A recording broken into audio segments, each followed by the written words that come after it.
Top 10 Amazing Facts About Ancient Rome. 1. The Romans carefully guarded fortune books. The Romans always kept away from prying eyes books written in Greek that spoke of the future of Rome and its citizens, including the inevitable collapse of the empire. These manuscripts were kept in the Temple of Jupiter, and only the most qualified interpreters were allowed access to them, trying to determine what was going to happen and how best to prevent it.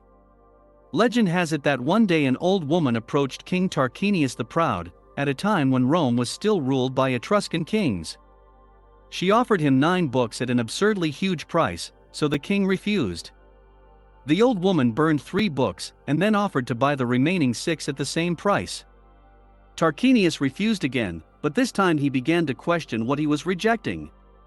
The old woman left and burned 3 more books.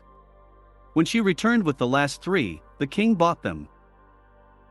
After studying the ancient manuscripts, it became apparent that they were books of prophecy, for they told of the inevitable rise and fall of Rome.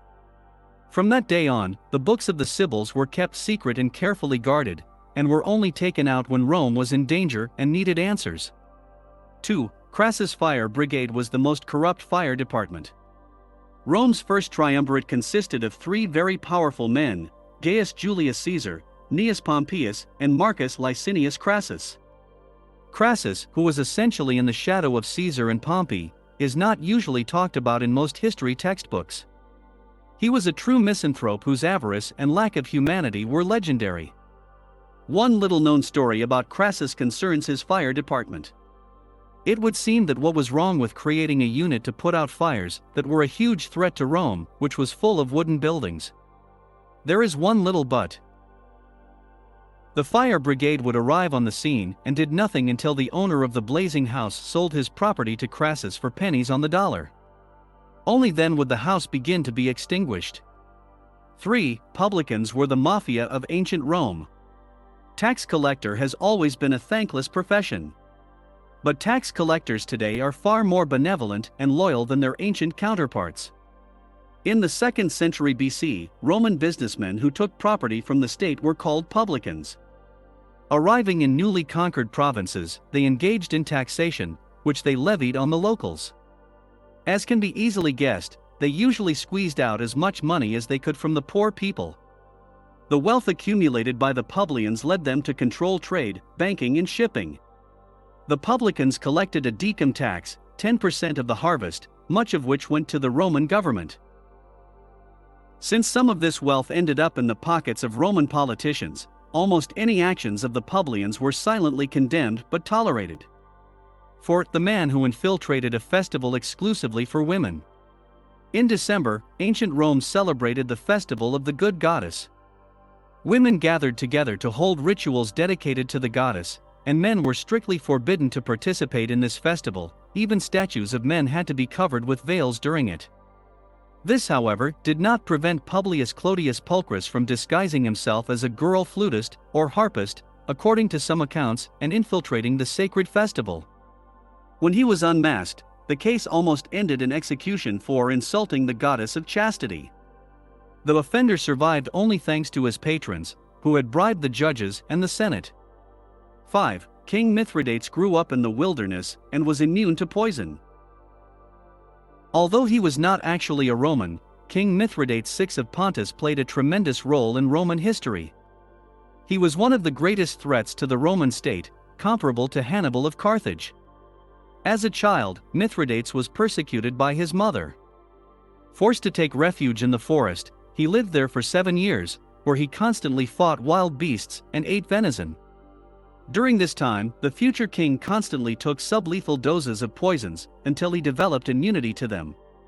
Unfortunately, this led to an unpleasant mishap when the king attempted to be captured by rebels. Mithridates drank the poison to avoid capture, but it had no effect. Fortunately, there was a bodyguard nearby, whom he asked to kill him with his sword. 6. Sergius Orata invented the thermal baths.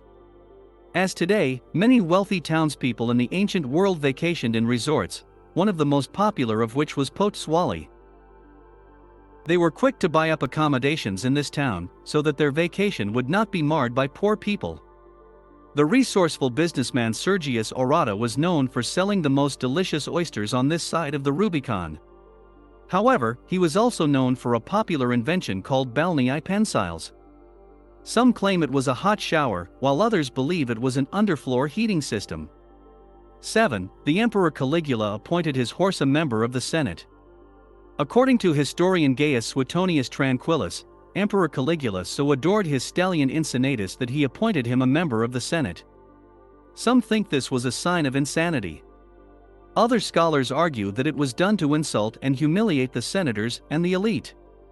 Caligula's relatively brief reign was characterized by animosity between him and the Roman Senate and the emperor's efforts to consolidate his power in the empire.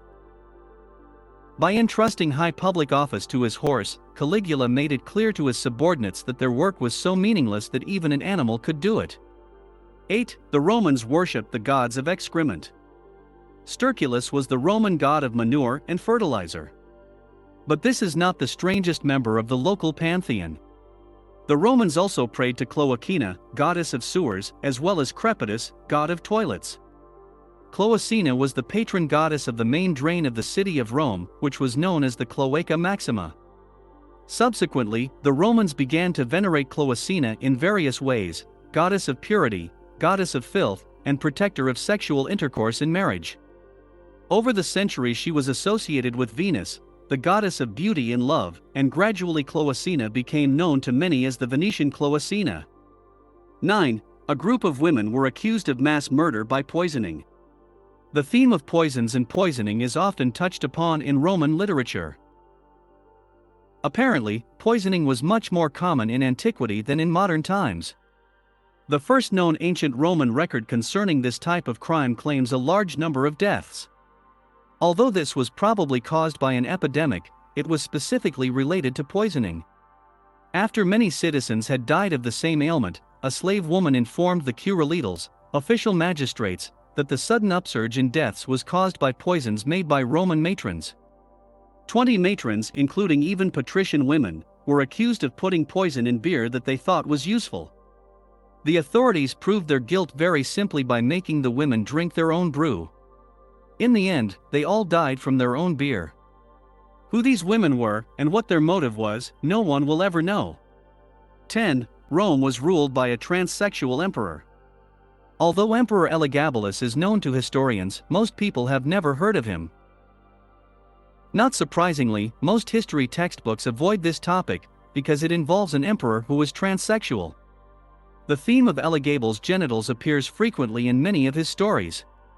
Sources claim that Elagabalus was circumcised, as required by the priestly profession.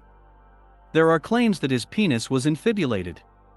According to the Roman historian and statesman Dion Cassius, Elagabalus wanted to be castrated, but not at all for religion.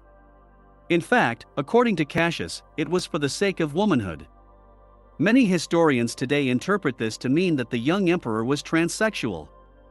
Although initially supported by the Roman army, Elagabalus was despised by influential senators. Eventually, Elagabalus was killed and his mutilated corpse dragged through the streets before being thrown into the Tiber.